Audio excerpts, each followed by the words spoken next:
broadcasting location. This is a test. For the next 60 seconds, this station will conduct a test of the emergency broadcast system. America, here comes the relief from the pain. Unapologetically. This is Lock and Load with Bill Frady.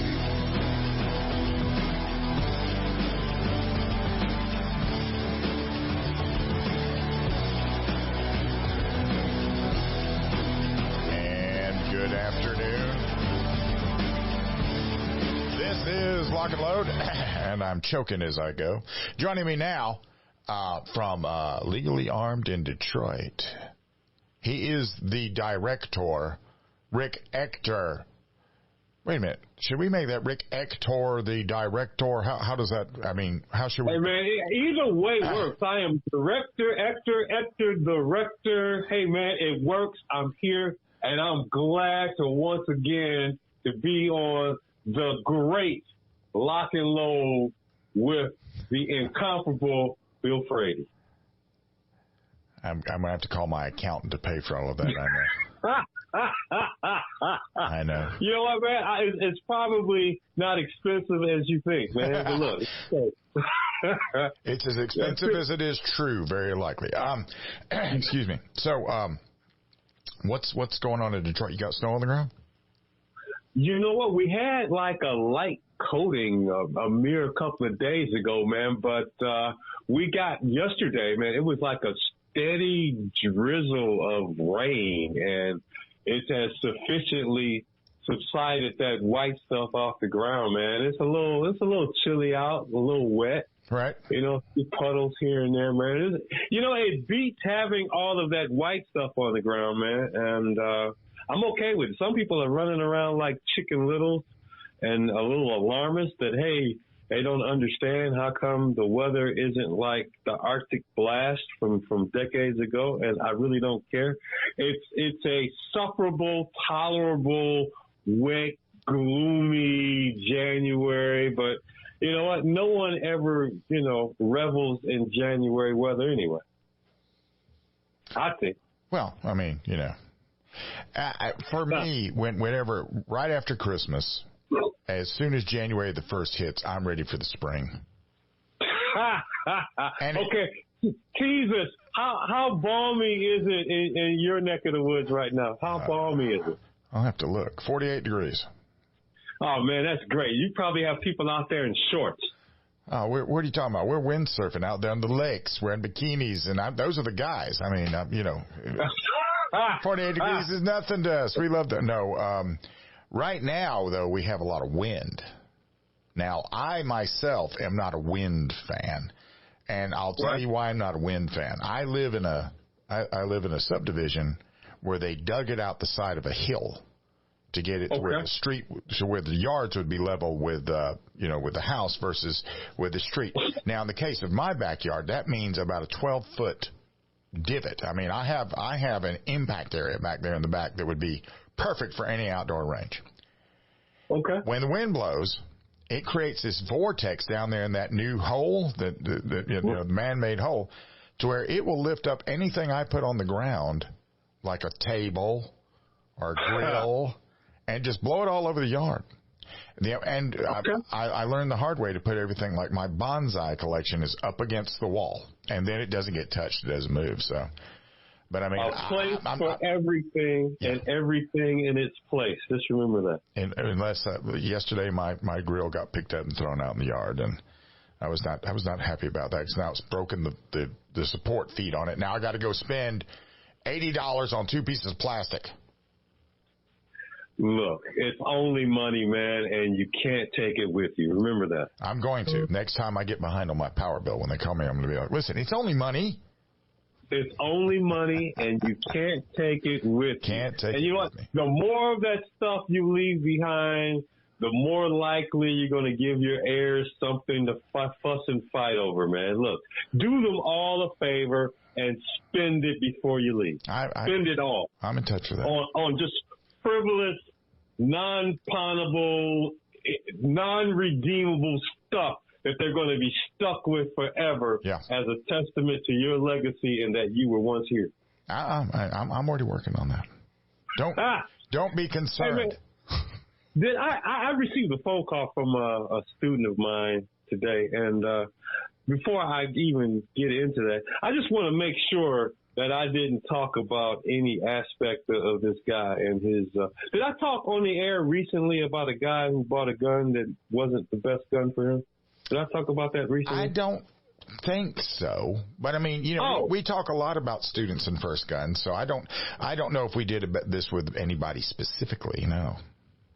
Oh, okay, because this is a story, man, and it has like I guess a good ending, I should say. And man, I thought that would be a perfect thing to talk about, especially when there's people out there who are considering buying a gun, man, and they have an option. When people are considering buying a gun, they have an option. They can either like go off on their own and make their purchase, which, depending on their, background, maybe a little homework would be in order. Yeah. But then some just wing it, and then some people just have an open and trusting relationship that they think that their designated expert, the retailer, is going to particularly have their best interests at heart. And for many retailers out there, that is the case. But, man, sometimes you hear about stories where maybe a little due diligence, a little homework, a little research, advice seeking might have led to a better result. But, yeah, man, I want to talk about this guy who bought a gun, man. Well, tell me about it. What kind of gun did he buy? He bought a Kimber Micro 9. Wow. And let me tell you, Kimber is, in my opinion, is a great manufacturer of firearms. Okay. And this piece was a beauty. It is a beauty. The Micro 9. It's a pretty gun, man. And some people, they look at me real funny when I describe a piece of hardware as beauty. It is a pretty gun. It really is. Is in this particular case, for this particular student that I know, in my humble opinion, this gun was not the best gun for him. And see, there are people out there, they have this thought that above all else, that their gun should be a little itty bitty, teensy weensy, little bitty thing that they can transport, carry, conceal, access without, the so-called large footprint, right. Without occupying a lot of space. But man, you're giving up so much for that one aspect of owning a defensive handgun. And, dare I say, you're buying your first handgun. Please do just at least a little bit of research, because you know what? I'll tell you, a lot of people may employ, other things in your best interest when you're buying a gun. And I'm not saying that, some dealers out there are intentionally trying to offload some stuff, man. I'm just saying that in their zeal to retail a gun, they might not necessarily get the best gun for you. Well, you know what? We're going to talk about that just because you bring up a really good point. And I think the dynamic has shifted a little bit, but I do want to talk about that. How do people find you? People can find me, Rick Ector, at legallyarmedindetroit.com. That's my blog. You can find me on social media, on all of my digital properties, Facebook, Instagram, Twitter, YouTube, and even, dare I say, IMDb. Dare you say. Which means he's a movie star. And trying to be. Thankfully, he took me with him. Now, I, too, am a movie star, although I am considered to be IMDb because of Rick. It just says it's on my show. It doesn't say, it doesn't introduce me the way that Rick does. So, but anyway, we're going to get back on this because Rick has brought up a really interesting thing that a lot of people talk about nowadays. We'll be right back. This is Lock and Load.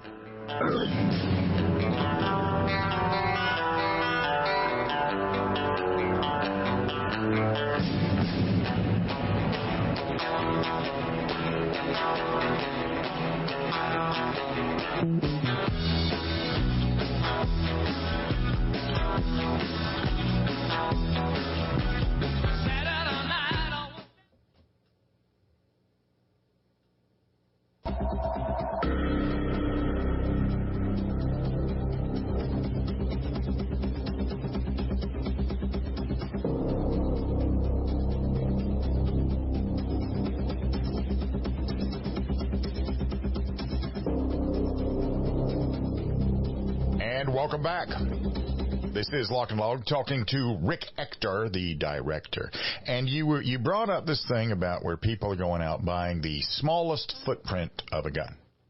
Yeah. And here's the thing. There's no bad reason, in my opinion, to buy a gun. Right. It's just I think some people may, in my opinion, place too high of a priority on concealability above every other potential factor that would go into buying a gun. And, I preface to say that not only is this to buy a gun to have for whatever reason, whether it's personal protection or just to add to that ever-growing collection, but if it's your first defensive gun, man, I think that size should not be unduly considered. Right? I mean, yes, size impacts everything. Well, so I've seen these two thoughts that have emerged. I did a video about the SIG P365 when it first came out. This was before they came out with the P365 XL and the P365 Macro. Okay. And I thought the little gun was a miraculous little thing. It was a little itty bitty thing that could carry 12 rounds. It had a 12-round magazine, so you got that double stack goodness happening. And at the same time, you have the lowest common denominator as far as that footprint is concerned. The only problem was that in the event that if I were to, if somebody said I had to go take a weekend class where I'm going to shoot 1,000 rounds through this gun, right, I knew that I was going to regret that heavily. Right. And dare I say, you only brought just the one magazine. What is it, like 7 rounds or something? Well, no, it's a 12-rounder, but I mean, or a 10-rounder. But see, the thing is this. I think you carry the biggest gun you can carry that you can conceal because it's more shootable. And I think you carry the gun that you're going to practice with the most. And I don't think you go out and buy a gun where the only thing is this is the easiest gun to carry, because I think and when I made this video, the statement that I made was this was not a combat or a fighting handgun. And a lot of people took umbrage at this, like I was, poking fun at their manhood. Oh man, look, you say just one thing that could be taken as a dig at their pet gun. Yeah. Oh man, be prepared for some inboxes, some emails, and some messages on your videos, man. Because hey, look, let's face it, we all have our pet gun, man. And if you say anything about it that's not construed as positive, it could be taken as sacrilege, man. Well, but here's the thing: that some of the circular reasoning I got was like when I said that this was not a fighting handgun. Somebody said, "Well, most people that go out carrying a gun are not going to get in a gunfight. So if I actually do get in a gunfight with this gun, then hence it is a fighting handgun." Okay. But that kind of circular reasoning, we're in a position now today. Right? And I mean, you live in Detroit. How often is it to where one guy just rolls up on somebody else and says, "Excuse me there. Let me telegraph my intentions. I'm about to rob you. I'm by myself. There's nobody else going to be here. And I'm not on any sort of drug, so it's not going to take more than 5 rounds to kill me if you're carrying a gun, but I just wanted you to know." I mean, who's doing that now? Yes, that reasoning is rather circular. And here's the thing. By all means, I mean, ammo capacity is, for me anyway, a huge determination as to what I carry. I mean, 16 plus 1, yeah. And a spare mag, yeah. You know what? I think I have enough, but, man, let me tell you, when I talk to people, sometimes they put these little seeds of doubt in my mind. But as it related to this Kimber Micro 9, man, look, it's a pretty gun, man. Yeah.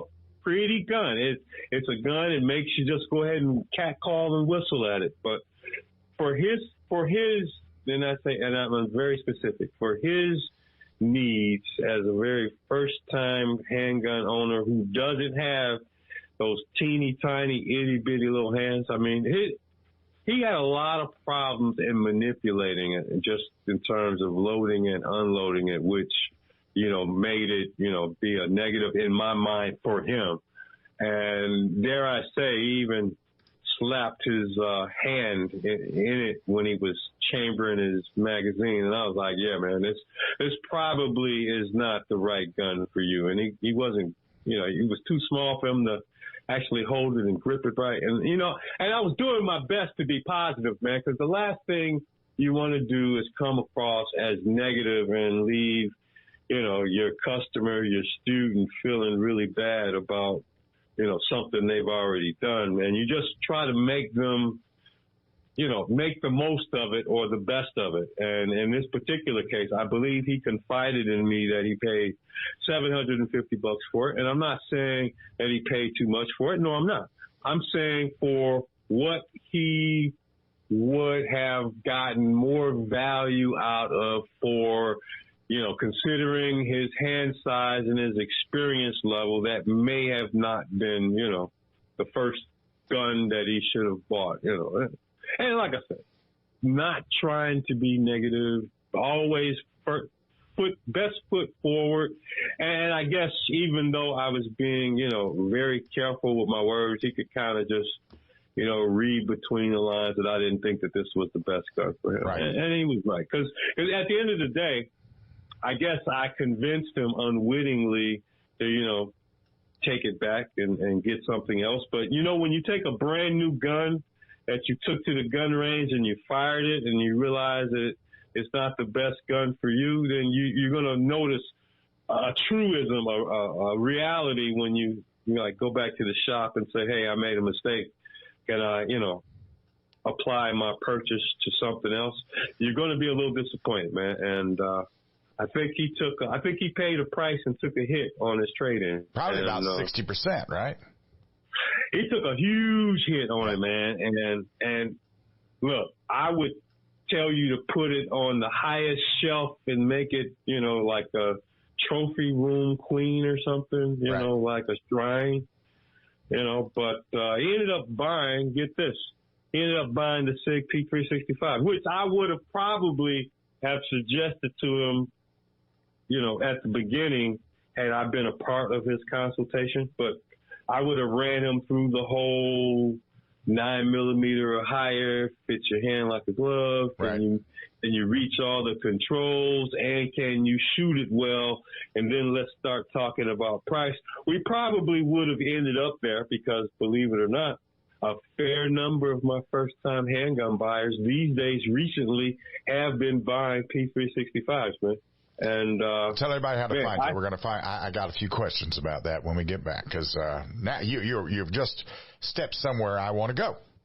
How do I find Rick Ector, legally armed in Detroit. I can be found as Detroit CCW at Facebook, Instagram, Twitter, YouTube, and of course IMDb. Of course, just of course, only of course. One thing Rick does that he's always going to do is teach people the art of armed self-defense. So this is somewhere I've been wanting to go with somebody for quite some time. We'll be right back. This is Lock and Load.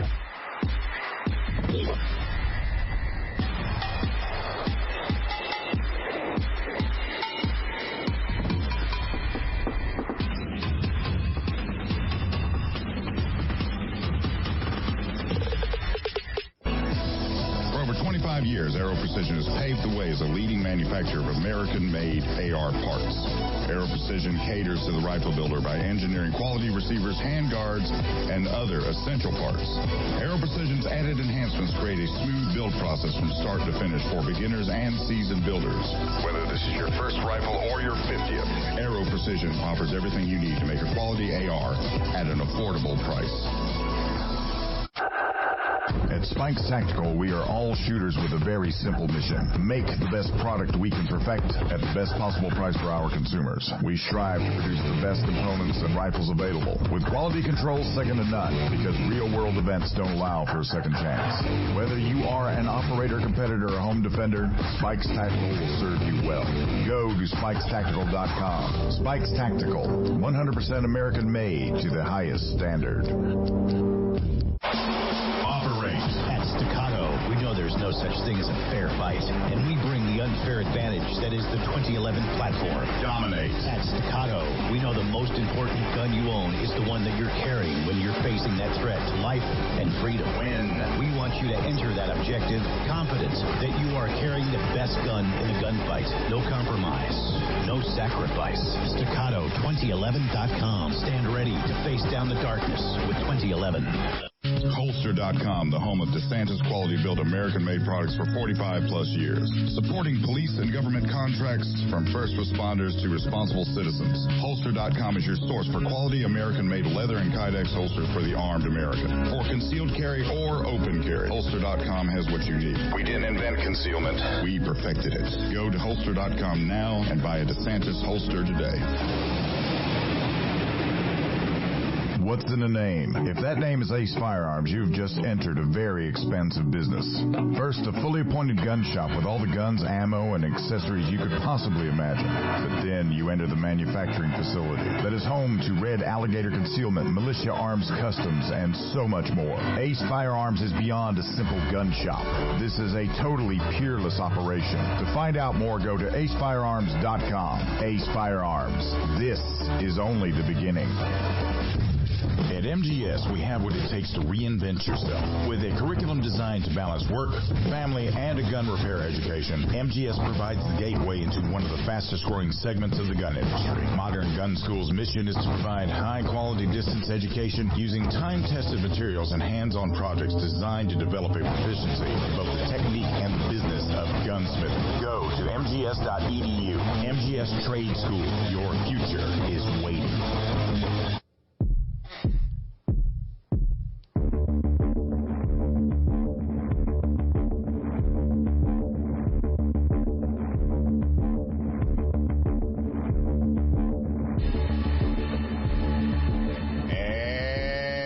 Back. This is Lock and Load, and I'm speaking with Rick Ector, the director, and you were just telling me that a bunch of your students have been buying SIG P365s. Now, are they buying the XL, the macro, or just the standard little P365? Just the standard P365, man. See, I've held the XL. I could do a day class with the XL. I've got a macro coming. And I'm looking forward to getting that in my hand because I've had a few people tell me that is a very, very good gun. But it's interesting that with that particular gun, which you know why they call it the P365, right? Please share it with me and our listening audience. Because you can carry it 365 days a year. You know, I was thinking that, man, but it seemed too easy. Yeah. Well, it is, but whoever came up with that, I hope they didn't get paid a lot of money at SIG for that one. But you know, sometimes the best marketing, man, is just straightforward, open, and honest, man. Pretty simple. But right. The thing is that I think they looked at that and figured out that, first of all, of their striker fired guns, I think the 365 is the better platform than the 320. Okay. Because it doesn't seem to have the problems that the 320 has. The SIG P320 seems to have a bunch of problems. The other thing about it is that it is actually quite the miraculous little gun and that they fit as many rounds as they do in it. But I think the bigger grip is actually, because like with a 365, if I pull that gun up and if I have to do a magazine change, guess what gets in the way of the magazine coming out? Right. My hand. Yeah, and that's the problem my friend was having with the Kimber Micro 9, man. Right.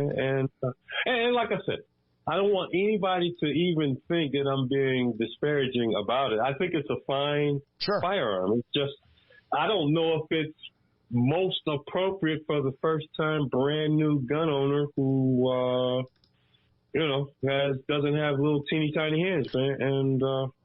And like I said, he pinched himself, and I was like, man, you know what? I was trying my best. Have you ever been with someone and you're like totally, kind of against them doing something, and you don't want to be negative and you don't want to, be disparaging, Sure. But it's already done, and you're kind of like trying to help them make the best, situation out of it as possible. It's like trying to fit the round peg through the so square hole. I was not going to to berate them and say, hey, look, look, you need to just take this gun back and take a huge hit on your investment and buy something, a little more amenable to you and the platform that best suits your hand, of course, that you can shoot well in this 9mm or higher. But, I would much rather, and I don't want to come across as self-aggrandizing, self-promotion, but let me tell you, please do whatever is necessary to test a gun out and shoot it, before you actually buy it. I know there's some places they have different policies on letting you shoot a gun, but typically they'll have that gun on display in the rental section and you can go rent it first. Yeah, you might have to invest a few bucks to actually rent it, and that probably won't be applied towards your purchase price if you actually buy, that model. Let me tell you, it is so much easier to invest and lose, say, that $50 or so, whatever it costs to rent that gun, and be free and clear of it, and you can then make a totally different decision and not be so heavily invested, man. So he paid $500 more or less for that P365, which was less than the $750 plus he paid for the Micro 9, but it was a much more better firearm for him. This is not even considering the price, right? When I'm consulting with the student, man, price doesn't even come into the factor until we're way down the list of everything that matters. Right. Caliber, capacity, fit, how well you actually shoot it, and then once we get to that space, and if the price of the gun is $750, so be it. We all agree it's the best gun for you. But if you're pinching your hand, your palm, and you're catching meat in the mag well with the firearm and you're not shooting it well and you can't reach all the controls because your hands are too big, I mean, it's probably not the best gun for you. And if you're some Kimber Micro 9 fans out there, look, don't send me hate mail. I'm just saying, for this one guy, it wasn't the best for him. Well, but I mean, that's the thing, isn't it? It all comes down to ergonomics. Now, that gun is probably ideal for somebody else. So that's what it is. There's a market for it. That it just didn't work with your guy. Yeah. And the thing that, which I always find interesting is that I always love to see my favorite reviewers do their gun reviews. And you know what? I totally get the utility of gun reviews, because gun review videos are actually among the most popular videos in the whole firearm space, man. Right. If you want to do a video and get a ton of views, do a ton of review videos, right? Weren't review videos like your most popular videos on your YouTube channel? Well, I do them, but see, I don't. So, like, sometimes my sponsors will send me something to review, and I will. But it's not a matter of me getting out there saying whether it's good or not, because very likely, like when Nighthawk was a sponsor of mine, I've shot every gun they make. Mm-hmm. So when they would send me a gun to review, it might be the third or fourth time I've had that gun to review. So getting out there and taking a gun that costs that much money and reviewing it, for some people, that's almost, it's insulting for me to get out there and review it and say, I hardly recommend it, because, in some cases you're talking about a gun that costs $6,000.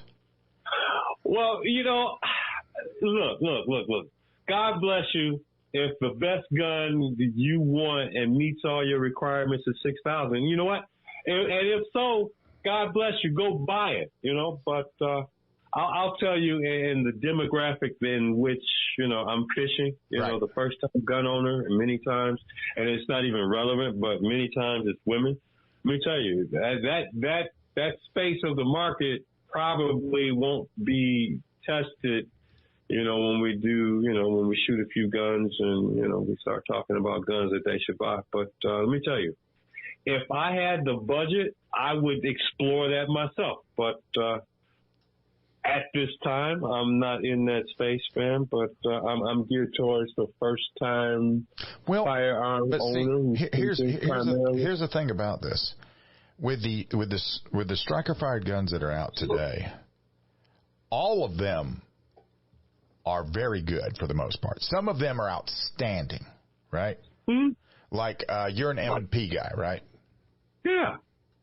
And the M&P has reimagined itself, and now they have the M&P 2.0, and now a lot of people are migrating that way because they're beginning to look at it now because it is, one, ergonomically superior to the Glock, and it's enough Glock-like to, it brings all the attributes the Glock brings in the first place, but it's got better ergos. Right? Okay. So, to me, some of these guns are more in line of the serious collector. I don't think that there's anything inadequate at all at getting out there in the $500 range, getting one of these striker-fired guns that get used by law enforcement and the military on a regular basis and are just so reliable. I don't think that's settling. I think that's actually a very good way to spend your money. Coming up on the next break, tell everybody how to find you, if you would. I am Rick Ector, the director. I can be found on Facebook, Instagram, Twitter, YouTube, IMDb, Rick Ector, Detroit, CCW. And IMDb, of course. He's on IMDb. And don't forget that. Don't forget that one. And we haven't, that'll be later on, I think, as we get closer to we haven't talked at all about his event that he does annually, but that's coming. We'll talk about that ad nauseum because that's a big, big event when it comes time. When we get back, I'm going to be asking you, Mr. Ector, what your opinion is, though, about what you try to advise your students to do. Hang on for me, if you will. We'll be right back. This is Lock and Load.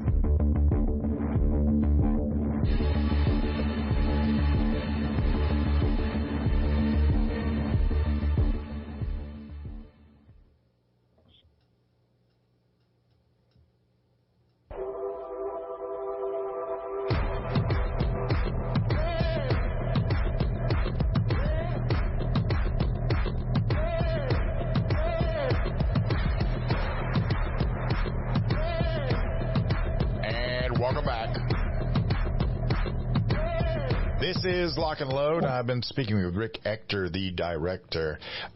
So are you telling me that when somebody goes, if you have a student comes and goes, Rick, I want to start carrying a gun. I don't know what kind of gun to get. This is going to be my first gun. How many of them actually migrate to those smaller guns? I think some of them already have these preconceived notions that they want a teeny tiny small gun for concealment purposes above everything else.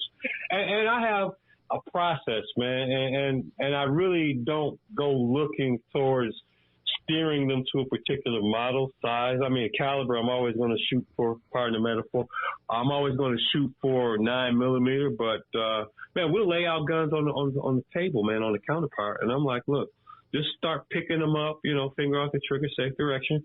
Like, I'm focusing on the fit and the feel of the gun, and can you actually reach the trigger on the appropriate part of your finger to pull the trigger? Like, I'm the fit and the feel and how it rests in your hand. I'm going with that first.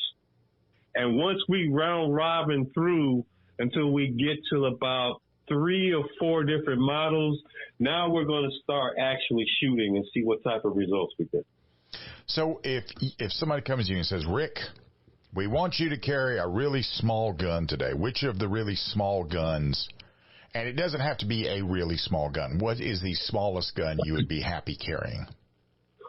Well, I mean, it would have to be like a gun that I can actually hold and utilize properly and accurately. I mean, I'm not tied. I have never been tied to a specific gun, man. It's the one that works best. And there's, like I said, some people, they got these wild, grandiose ideas about this miniature gun that's so small it's invisible that they can just whip it out and carry it and not feel the weight when they're walking about with their normal day-to-day routine. I say just toss that idea out of the window. It's got to fit your hand and be the right caliber. 9mm, fit your hand like a glove, reach all the controls, and that you shoot well. And whatever that gun translates into, that's the gun you should buy.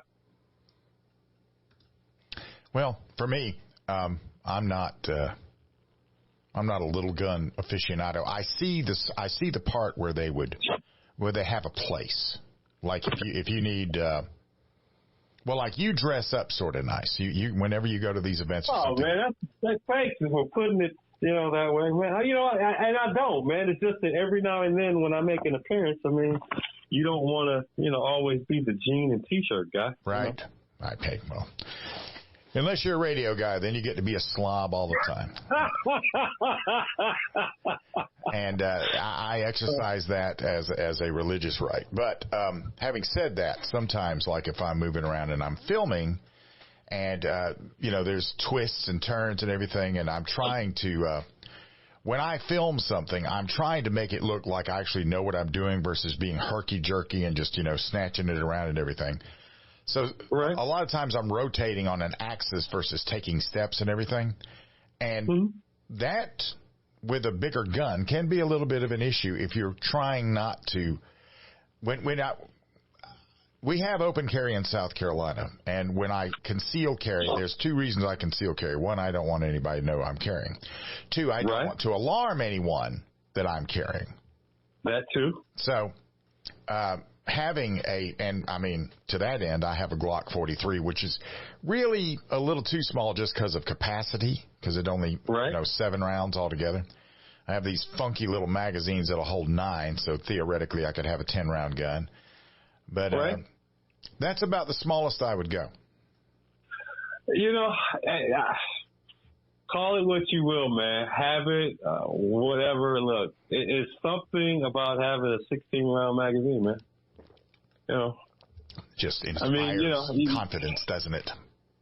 I mean, you can have all these ideas of you can never have too many rounds and how many do you need. I get all of that. +1, always in the chamber, always hot in the spare magazine.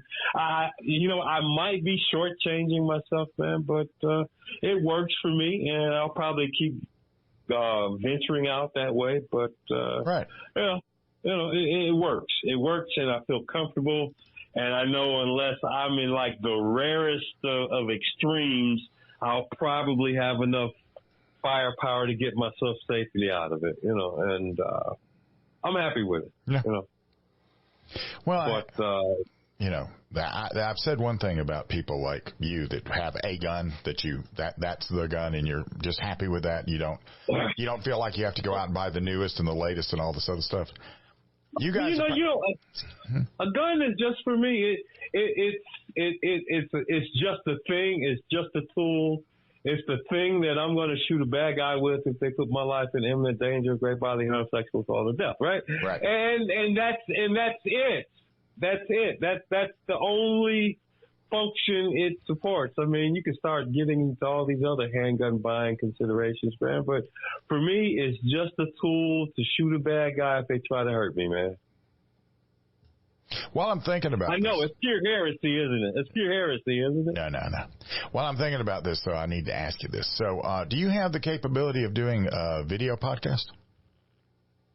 A video podcast? Like if I wanted to get you, like if I start a video podcast and I want you to be my guest, I'm going to need you to come on video. Do you have a setup to do that? I don't even know what that would require. Does it require like external hardware of some sort? Well, it'd take a laptop and maybe, some laptops come with a webcam. A lot of people just use their laptop. I have a laptop with a webcam, and I've done a lot of video appearances on shows, and I haven't needed to do anything really intricate to get on, man. Well, that would probably work. That'd probably work. Set it up and give me a link at a time to be there. I'll click it, and I will be there in living color. Okay. We might. That's something I'm about to start. I've got this thing called StreamYard that I can access now. I've been on StreamYard. Yeah, and we're going to be streaming on Rumble, YouTube, Twitter, and Facebook all at one time. Man, that's growing your viewership by leaps and bounds if you can be on all those platforms simultaneously and stick to a regular schedule and just pump out content, and every time you're online they get a little alert to their device. Look, man, go Go, Frady, go. Well, I'm setting things up as I go, and I'm like doing it a piece at a time here and there. And I'm just about there. I got the camera set up. I got the mic set up. The other thing, though, is I'm having to get rid of stuff. Like I was going to have this big monitor to monitor what was going on with it. It takes up too much space, and it's too distracting.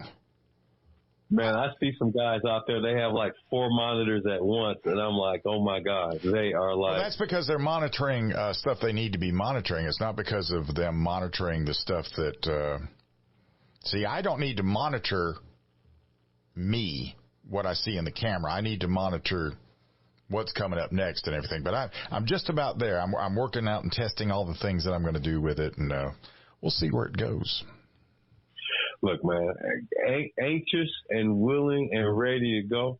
But like I said, man, the thing that really was on my mind today was this one particular student I had that bought this gun that probably was ill-suited for him, and he rectified it. But guess what? He lost so much money on the trade-in to get it right that I'm at the point, man, where I'm firmly entrenched. Don't buy a gun until you shoot it. Well, that's, but remember now, you're dealing with adults. Sometimes they're going to come in there. It's one thing that's true about guns is you don't know how they're going to work for you until you try to shoot them. There's certain things that are just not going to be apparent. They're just not going to be apparent until you try to shoot them. That right there, man. And I'm sticking to my guns, pun intended. There you go. But, stick to your guns.